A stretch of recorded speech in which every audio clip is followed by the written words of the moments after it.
He's Tony. I'm Mike. This is week 6 of the Action Bowl.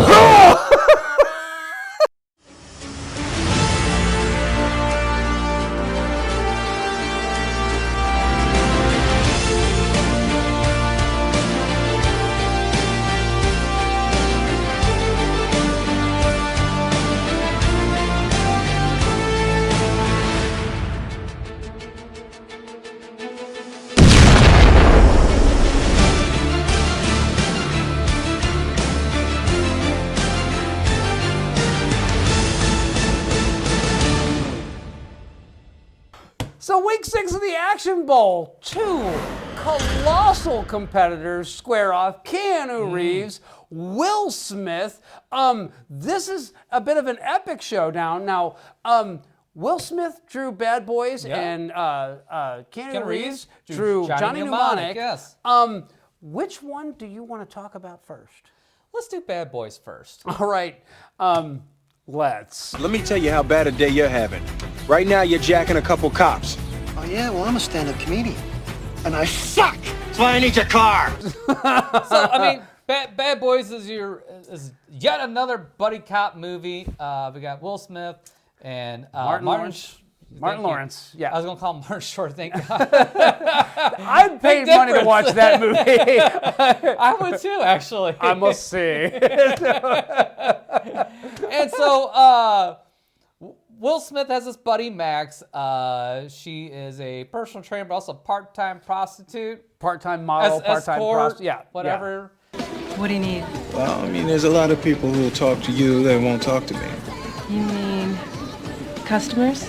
Listen, I'm not asking you to get in any wild shit. You know, just call me if you hear something. And so she gets sent to a gig with her buddy Tia Leone. Yeah. Shenanigans ensue.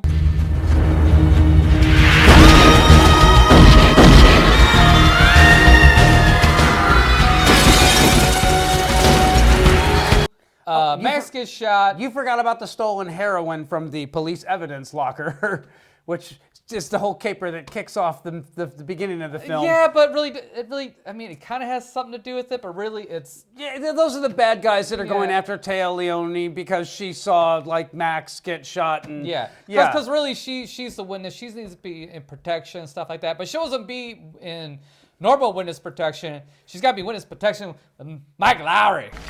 Larry's desk. I need to talk to Detective Mike Lowry. This is Captain Howard. Can I help you? You can get me, Detective Lowry. I've just seen my best friend get murdered. And I'll only talk to Mike Lowry. Either I talk to Lowry or I'm gonna blow town. Yeah, yes. Because Max told her that Mike Lowry is the only cop she could trust. That's right. So there you go. There's your plot. So, and then take that razor thin bullshit premise and then wrap it in the most overused Michael Bayisms ever.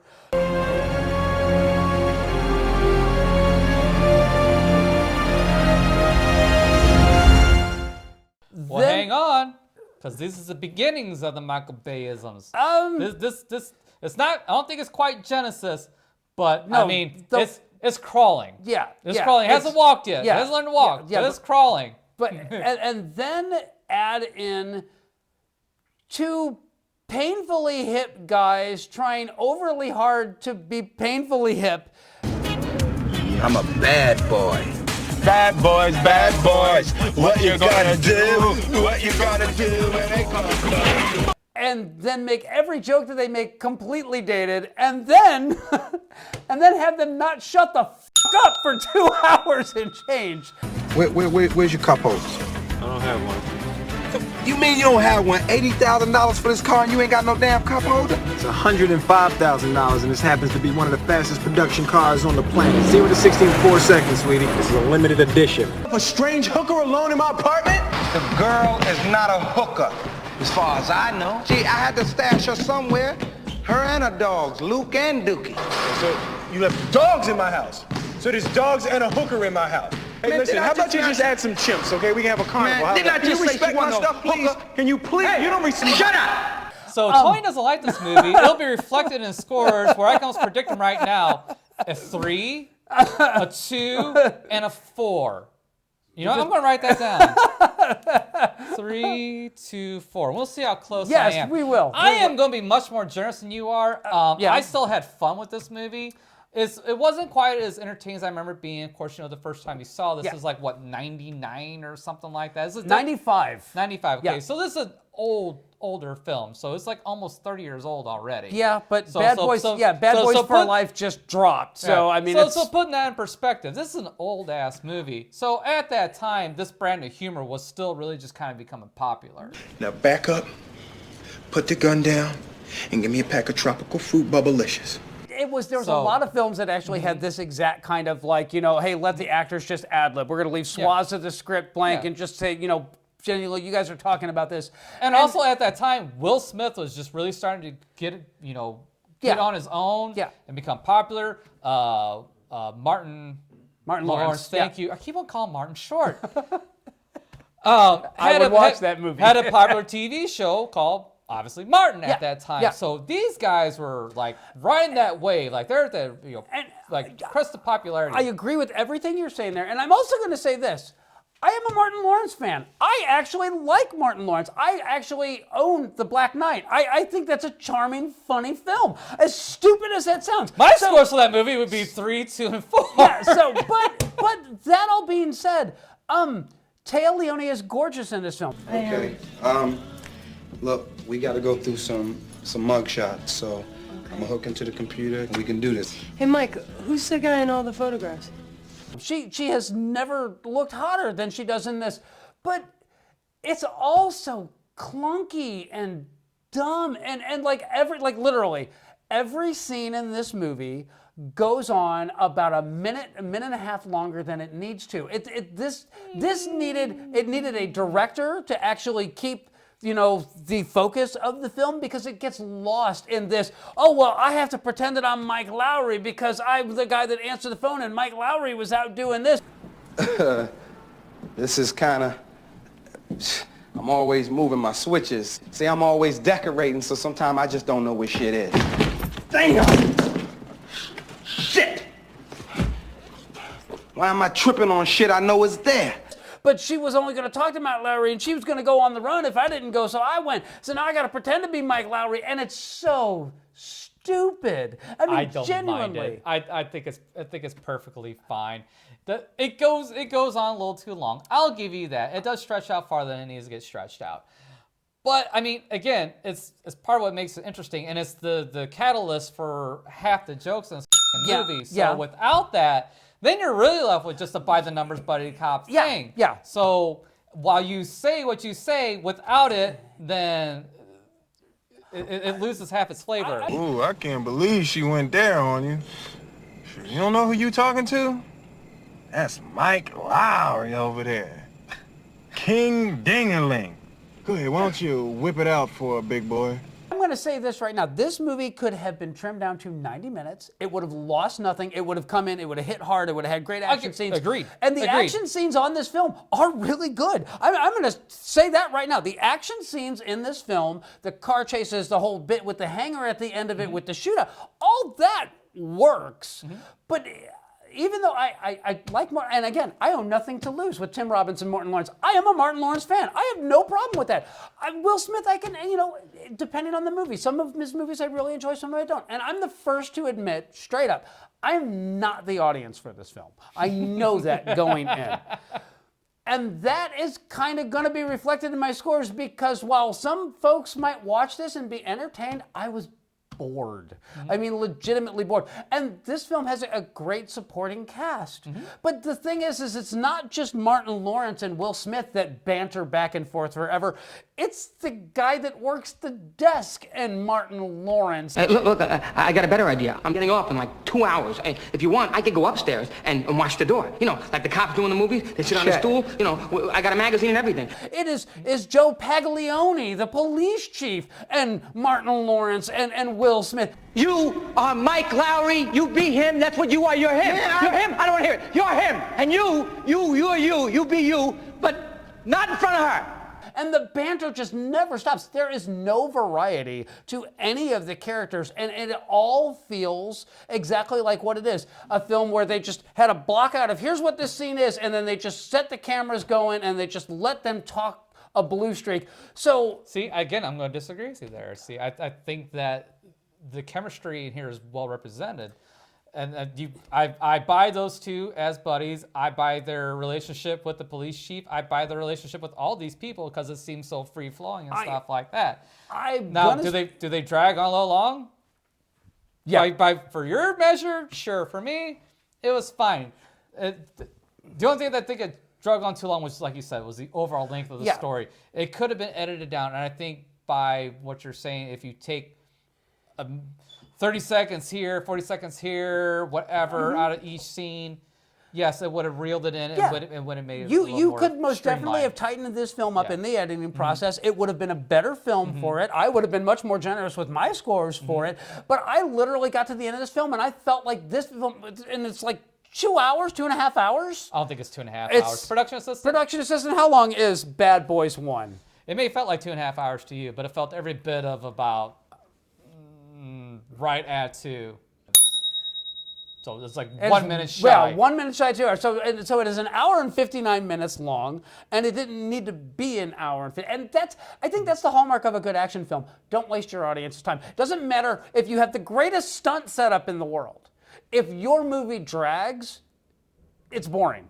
And I've seen some incredible stunts in this film that were great, but because everything around it just drug on and on and on. By the time you get to the end, it's not cathartic. It's just like, good, it's over, So, and that's kind of how I felt about this. And I wanted to root for this film. I wanted to like this film. I had never seen this film, ever. I've never seen any of the Bad Boys film. But I own multiple films with a lot of this cast. I own Téa Leoni films. I own Joe Paglioni films. I own Will Smith films. So it's not that I have an aversion to that. Shit, I own multiple Michael Bay films. I'm admitting That's going to be my question. So yeah, no, I own several Michael Bay films. So it's not the people making this film that I have an issue with. It legitimately is this film. It is this edit of this film, because this could have been tightened up a lot. And it didn't work for me. And that's really all I can say about that. And I'm also going to say that I was relieved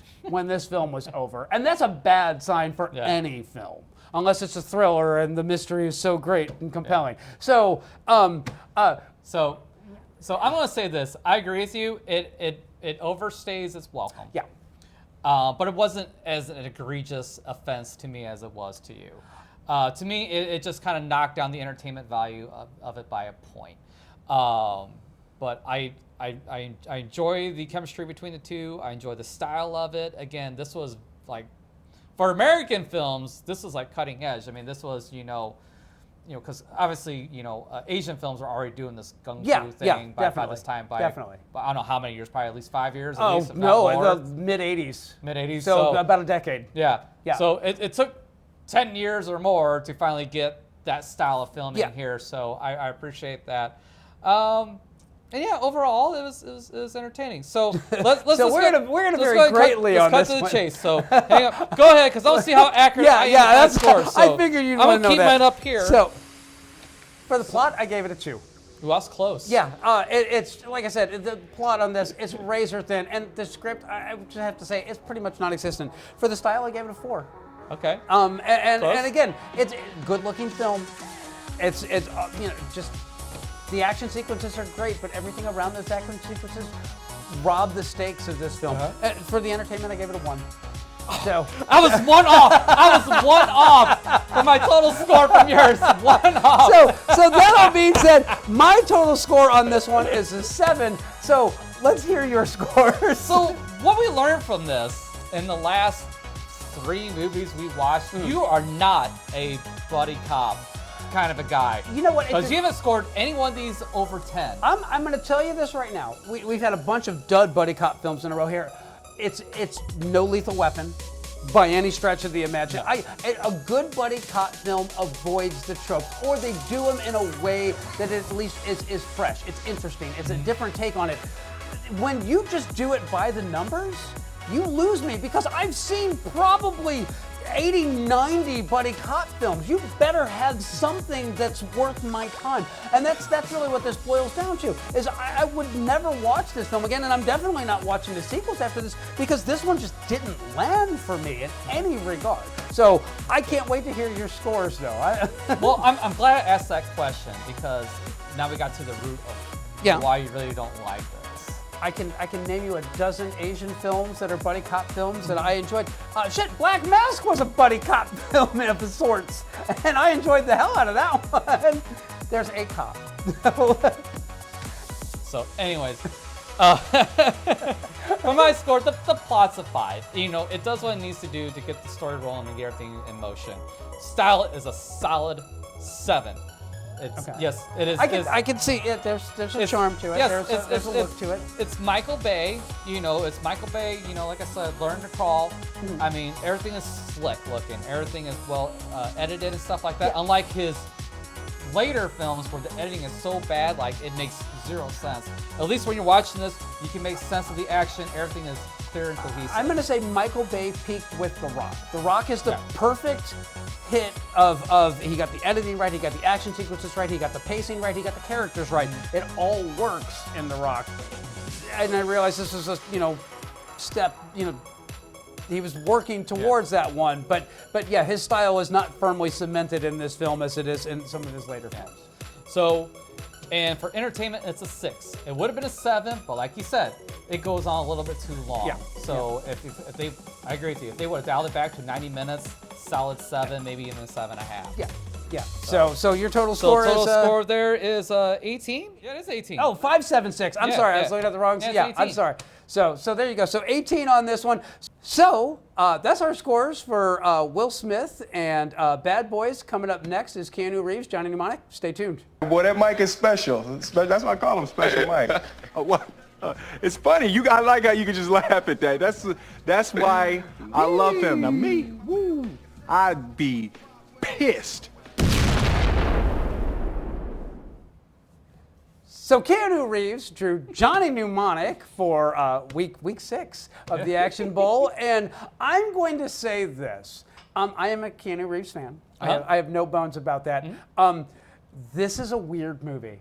This is a strange movie. It is a compellingly flawed film is the best way that I can explain this, because it is based on a short story by William Gibson. Oh, I didn't know that. And this was made way back before the internet was a thing.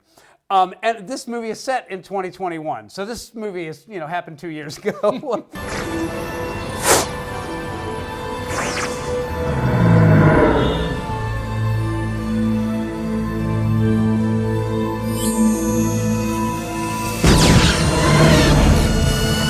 And I'm going to say it's weird in that there's a lot that they got right. There's an equal amount that they got completely wrong on this one. Yeah. Parts of this film are visually stunning and compelling. Parts of this film are dumb as hell. And parts of this film work, and parts of this are just like, why would they do that? 야, 이게 뭐지?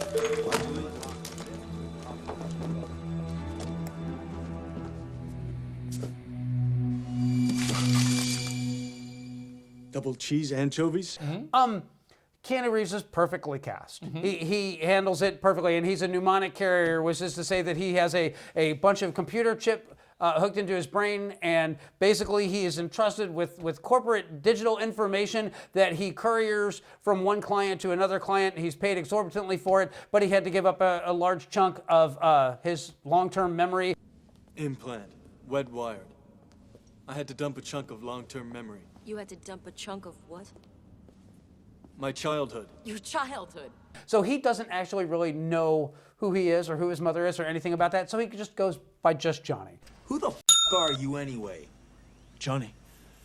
Johnny who? Just Johnny. Dina Meyer, who went on to be in Starship Troopers and a bunch of other films. I love Dina Meyer. I actually think that she's perfectly cast in this film as someone who had a bunch of neural augmentations and they jacked them up, so she actually has a hard time with keeping her hands steady. Hold out your hand. Okay.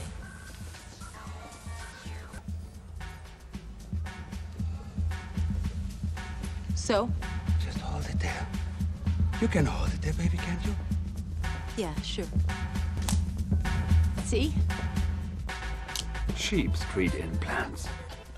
You damaged goods, bitch. Spider-Man jacked you up all right. She's super fast. No, you are wrong. They do not jack it up. Spider's work is clean. Spider's work is clean. No, what she has is that, NAS. Yes. Yeah. Which isn't really caused by her implants. It's caused just from electronics and shit like that. It's NAS, right? Yeah, the black shape. Like half the people on the planet. Let me tell you something so you get this straight. It's not my work that got her this way. My work is clean. That are around them. Neuroattenuation syndrome is what NAS stands for. So you are wrong. So, well, I know that it's mentioned by one of the bodyguards, but we also have Ralphie, who is Johnny Mnemonic's agent, as you will. That guy plays a villain in every fucking movie he is in. Charlie! They were waiting for me, Ralphie. Two big, nasty men. Johnny, please, let me explain. Johnny! You set me up, my friend. If you see this man, you know he's a fucking bad guy. He know he's gonna fuck over somebody at some point or another, which kind of sucks because you know what's gonna happen. Pretty much, but he does play Dragonetti in Blade, so I'm going to give him a pass on this one. And then you have Dolph Lundgren, as the street preacher. You need someone brought to Jesus? Or to you? Only one part? His head. Who is infinitely the silliest and one of the most compelling parts of this film. He's batshit crazy, and I love Dolph Lundgren's take on this whole thing. It's spectacularly It works so good. well in this movie. I agree with most of what you're saying as far as the cast goes and stuff like that. I think what's her name could be interchanged with just about any. You could actress recast in there. Dina Meyer with someone else, absolutely. But now, having said that, she did perfectly fine with what she was given. Yeah.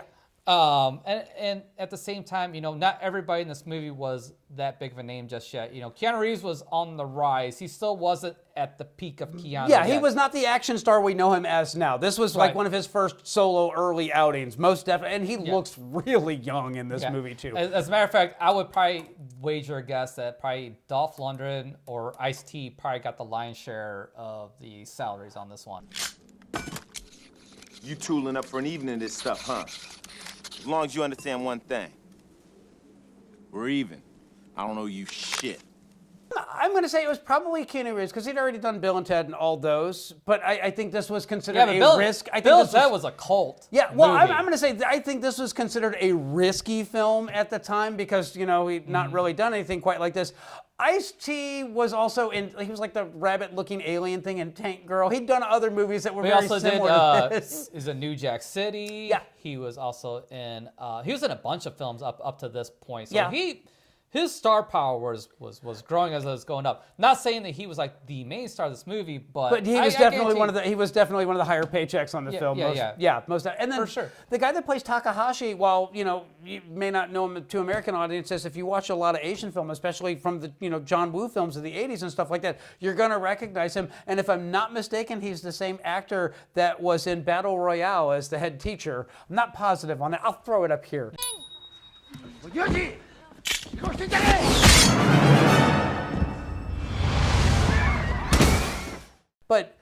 And then before we step off of this plot or just tangent here, I enjoy Henry Rollins in this movie. Yes, Henry Rollins, he delivered in this film. Yes, he does. Some serious shoehorning to get that in there.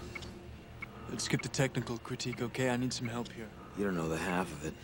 In just that little bit of role, he comes off as genuine and sincere in what it is he's trying to accomplish, what he's trying to convey. So kudos to you, Henry Rollins. Yeah, I've seen Henry Rollins in smaller roles in a bunch of films, and I always find him to play a compelling character. I've never seen anything that was feature length where he was the star of it, but I love him in the smaller roles. So most definitely. So the flip side of this is there is the shit that doesn't work in this film, and there's a lot of things in this film that don't quite work. The internet visuals are absolutely abysmal. Password enter. Welcome to BRT Online. It is the Lawnmower Man. Thank you. I was going to say that. So for context for you guys that weren't around in the mid-90s, virtual reality was like this big theme that people were trying to push off. And it appeared in so many movies. And shit, it even tried to make a comeback as recently as just the last 4 or 5 years. Yeah, well, Zuckerberg tried to do Metaverse, and Right. they're really trying to but put like, this but like VR the thing. Oculus goggles and shit like that. I mean, if you're a gamer, but I if mean, you're not, other than that, no point. Or if you really enjoy masturbation that much, maybe there's something for you there. But I don't know. Maybe eventually it'll take off. Who knows? But that was like a big theme back then. And yes, like you said, the internet was not a real mainstream thing. Yeah, it was a series of message boards and email and crap like that. So I mean, I can appreciate where they were trying to go with it visually, what they were trying to actually demonstrate and show visually, but it's so dated looking at this point. Yeah. This is a candidate for a film that they should go in and do a special edition and redo those segments of the film. But I don't know if you can or not, though, because there's so many of those segments in the movie. I mean, they're like major plot points. Like there's multiple times where Keanu Reeves breaks out his goggles and gloves and interfaces and stuff like that. So I don't know what you would do there. See, the other thing is that tactile controls that they show in the film, where he's got the visual gloves and you can actually see him, and he's like the discipline it takes to actually for you to be able to tell what the hell he's doing when he's got all that crap on, because none of that technology was real, and that's Keanu Reeves actually doing it. There's a discipline to actually learning how to like let it be known that you're messing with a puzzle box when there's no puzzle box in your hand and you just got black gloves on. So I'm always intrigued by that part of the film, but I'm not going to tell you that I think that it necessarily works. It's kind of odd to watch it because he looks like he's playing rock, paper, scissors by himself. Yeah, it's a little weird. But I will say this: when I first watched this movie back in the '90s, I hated it. I did not enjoy it at all. Yeah. And I was thinking the exact same things you were thinking, like, because even back then, the whole virtual reality thing to me was just stupid. Yeah. I was like, this will never take off, and it didn't take off. Of course, I've said that about a lot of things. I never thought Eminem would be a thing, but he was for whatever reason. I still don't get it. But I did enjoy that. At the time, I was like, Ice-T in a role, it didn't work for me. The street preacher character is like, what is this to? Like, this is such an oddball thing. It's like a sore thumb in the movie. They err in vision, they stumble in judgment. For all the tables are full of vomit and filthiness, so that there is no place clean. You should have seen it before. It's like, why is this even here? Haven't watched it the other night. Totally changed my tune. I find this film actually charming now. So while supremely flawed, and God, there's a ton of them. You named just about every single one of them there is in this movie. I really enjoyed it. I instead of like being caught up in all the weirdness and all that bullshit, I actually got invested into the story, into the plight of Johnny and some of the other, themes in the movie. And I was like, wow, I was very unjustly harsh to this film. So I just gonna say, like, this is a film that has aged better than it was received. Yes, I think agree. I think that sums it up pretty well, because when it dropped, it was like, there's a lot of weird stuff going on. People didn't know what the hell the internet was, or they knew what it was, but they'd never actually been on it. Now that it's part of our everyday lives, and the fact that the virtual reality system that they're showing in this film, like, you can go buy an Oculus. I mean, they got so much right and yet so much wrong all at the same time. It's odd, it's weird, it's endearing. I enjoy it. I don't love it, but I like it. And if it's on, I'll watch it, but I'm not gonna go hunt for it, to watch. Hit me. So I think the other thing to get right to is, like, the whole corporate thing. We're gonna hide the fact that we got good good cures or We have advances a cure in- for a disease because Yeah. treating a disease is more profitable. Yeah, Exactly, and I yeah, actually yeah. think that this was a movie that kind of introduced that notion to the general public. And, Yeah. and so I think it kind of crept out from here, but I think this was actually one of the first films that literally put those words in that order down, and then people were like, hey, yeah, it is a lot more profitable to treat a disease rather than cure it. And it's also a great plot point in that the current CEO of the company in this film, his daughter died from it, even though they had the cure, but they were trying to figure out a way to make a treatment. So his daughter died unnecessarily, and it does play a big point in this film. So, and I also like the fact too that it's a conundrum for Johnny because he could sacrifice himself, and give up the cure, or not. I mean, so I'm kind of conflicted on that one. It would have been kind of cool to see him kind of sacrifice himself. Yeah. But at the same time too, it was still a good enough ending. Where at least the possibility was there. He go in there knowing that he may not actually make it. Yeah, I was going to say, that. his intent was if I got to die, I'll die. die, But yeah. he doesn't actually die, but who does die is the artificial intelligence that was helping him throughout the entire thing. And I actually think that, yeah, at the very end, they were burning her out of the mainframe because she had been doing certain things, and her gift to Johnny as she was actually dying was to restore his childhood to him. Oh, I totally missed that. Yeah. So that it is all there. It's all spelled out. Again, this film is equal parts super smart source material and super weird choices by director. So I really intrigued to hear your scores on this one because I know how I scored this one, but I really don't know who wins this week. Okay. Well, so plot, I gave it a 6. There's some stuff in here that's super clunky, but overall is pretty solid. So it's a 6. A style is a 6. Again, the whole VR thing didn't really pan out, and that's things that really took away from it. But the overall aesthetic is still there. Still got that Blade Runner, steam, cyberpunk aspect going on, and it nails that. So that's a 6. Entertainment, it's a solid 7. I was entertained. Not once did I look at my phone this movie. I was engaged from beginning to end. It was that compelling. So 19? Yeah. All right. Well, my scores on this one are not too terribly far off from yours. For the plot, I gave it an 8 because it's great source material. There's a really smart story being told here, and it's all done in a really interesting and convincing way for the vast majority of the aspects. For the style, I gave it a 6. And it would be higher, but there's some parts in this film that are so good and so interesting, and like the hotel and the way that they're showing the disparity between the very wealthy and the very poor, and all that tracks. But again, there's just some of those visuals just don't work at all, like the VR stuff and the representation of the internet. So that knocked that one down. For the entertainment, I gave it a 5.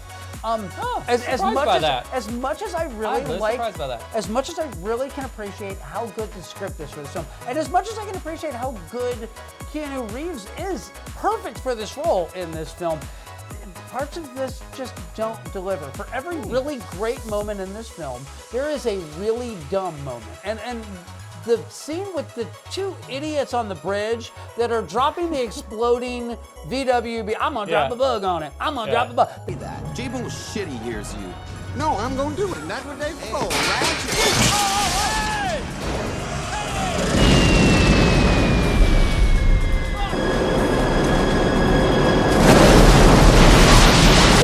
That gets under my skin in such a way that just really deflates a lot of the ending hit for me. That, and also right in that same time frame, the idiot soldier down the bottom shooting up the missiles. Yeah, shooting the rocket launcher, because her buddy's the one that had the vehicle drop on him, and she grabs a rocket launcher and starts shooting it up at the bridge. And I'm thinking... Yeah, they could have cut that out. But both of those out. They had to explain why the power got cut to the dolphin that was like doing the encryption cracking on that. So it kind of weirdly, stupidly works, but it's like one of the few things in this story that's not smart, but it's also at the climax, the most important part of the story. So it's a wasted effort on me. So for me, my score is a 19 on this. So coming up next, the results for this week, stay tuned. So week 6 of the Action Bowl, Will Smith, Bad Boys. I scored it a 7. You scored it at 18, so that gives us an average score of 12.5. And Keanu Reeves, Johnny Mnemonic.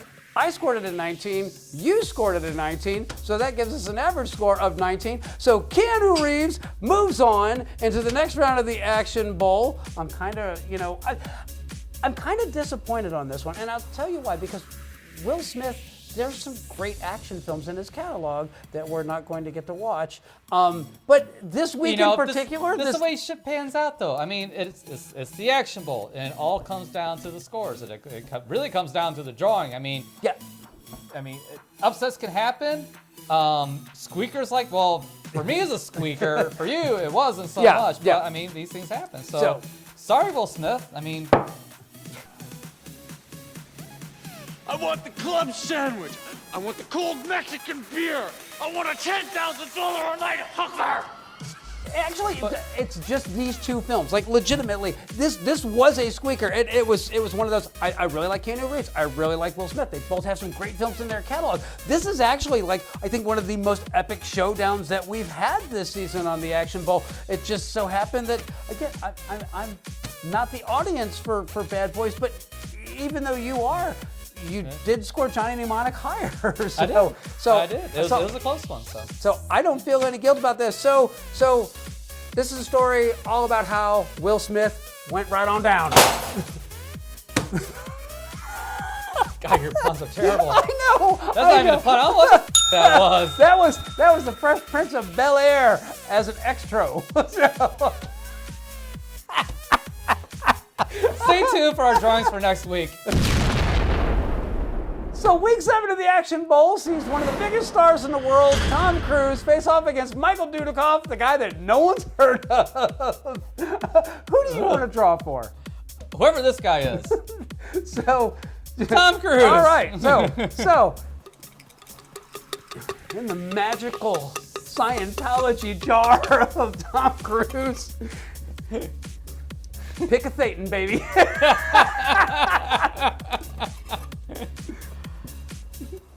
Oh, Jesus Christ. Let me break out the meter because there's a lot of negative vibes here. Night and day. I remember starting this film at least 3 times trying to get through this fucking thing. I'm not looking forward to this at all. This could be a huge upset. Because I'm sure no matter what the Mike Dudikoff's on here, I'm sure the quality level is all about the fucking same. I'm just going to say this. I've never seen Night and Day, but from what I understand, the most entertaining thing about the film is Tom Cruise's Top Gear lap.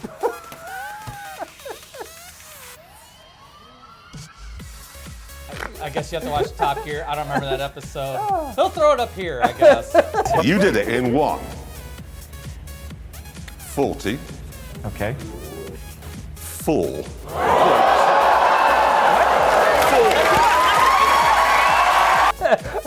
So, coming up next for Michael Dudikoff.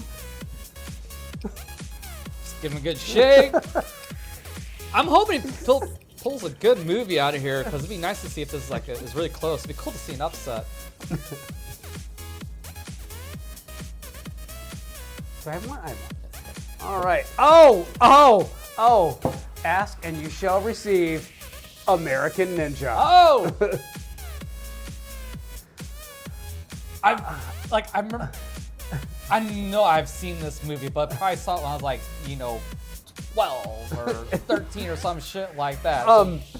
I'm just going to say that I've never seen Night and Day. I know that it's Tom Cruise and not Charlize Theron, Cameron Diaz. Thank you. I know that it's Tom Cruise and Cameron Diaz. I'm going to tell you that there is massive potential for an upset here because American Ninja is trash-tacular. It is exactly what you want from a canon film. And that's all I think I need to say. The magic of Golan and Globus may actually defeat the power of Scientology. We're just going to have to stay tuned and see how that all plays out. So that's it for this week. Tune in next week. We have Tom Cruise versus Michael Dudikoff.